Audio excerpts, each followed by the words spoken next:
बिस्मिल्लाहिर्रहमानिर्रहीम। अस्सलाम वालेकुम। मेरा नाम उल्फत शाहीन है। मेरी शादी मोहम्मद शोएब अयूब से तकरीबन 5.5 साल पहले हुई है। मोरका 11 मई 2021 को मेरे शौहर शोएब अयूब ने मुझे रात को खाने में जहर मिला कर दिया और उसके बाद रात को शोएब अयूब ने और उसके वालिद मोहम्मद अयूब ने मुझे तशद्दुद का निशाना बनाया, मुझे मारा पीटा, जिसकी वजह से मेरा स्कल बोन में फ्रैक्चर हो गया और उसके अलावा मेरे मुंह पे और मेरे बाकी जिस्म पे भी चोटों के निशान नुमाया है, जो कि मेडिकल एग्जामिनेशन में सारी रिपोर्ट्स क्लियर आई हैं। अब इंसाफ की उम्मीद लेकर मैं पहले थाना एयरपोर्ट गई हूँ। वहाँ पे मैंने SHO से बात की है कि मेरे साथ ये वाक़या हुआ है, मुझे इंसाफ दिया जाए। उन्होंने मेडिकल करवाने का कहा, मैंने उनके कहे के मुताबिक सारा मेडिकल करवाया।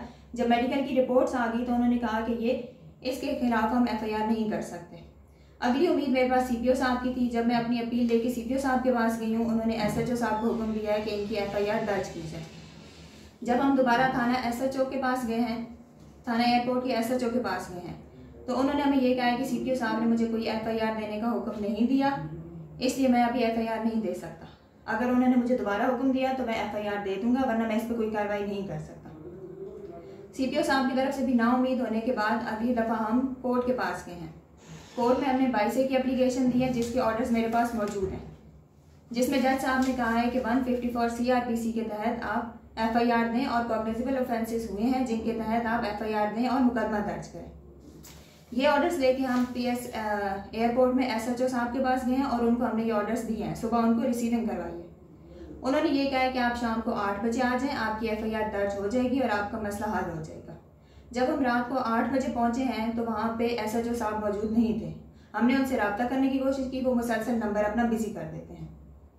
IO से जब हमारी बात हुई है तो उन्होंने कहा है कि ऑर्डर्स SHO साहब ने रिसीव किए हैं, तो जो हमें हुक्म SHO साहब देंगे हम उसके मुताबिक कार्रवाई करेंगे, हम खुद से कोई कार्रवाई नहीं कर सकते। मेरा सवाल सिर्फ ये है कि रियासत मदीना में जहाँ पे औरतों के हकूक़ की बात की जाती है, मैं एक मजलूम औरत हूँ, मेरे साथ जुल्म हुआ है, मुझे जहर देने की कोशिश भी की गई है, जान से मारने की कोशिश भी की गई है और तशद्दुद का निशाना भी बनाया गया है। मैं सिर्फ इंसाफ की उम्मीद लेके हर फोरम पे गई हूँ, निचले फोरम से लेके हाई कोर्ट तक गई हूँ मैं। अब कोर्ट के ऑर्डर्स आने के बावजूद थाना एयरपोर्ट के SHO साहब जो है वो FIR देने से इनकारी हैं। क्या SHO साहब की इतनी पावर है कि वो जज के ऑर्डर्स को भी नामंजूर कर दें, CPO साहब के ऑर्डर्स को भी नामंजूर कर दें? इस नामंजूरी के बाद जो हमें वो सुबह से लेके शाम तक जलीलो ख्वार कर रहे हैं, मैं एक औरत होने के नाते कहाँ तक जलीलो ख्वार होंगी?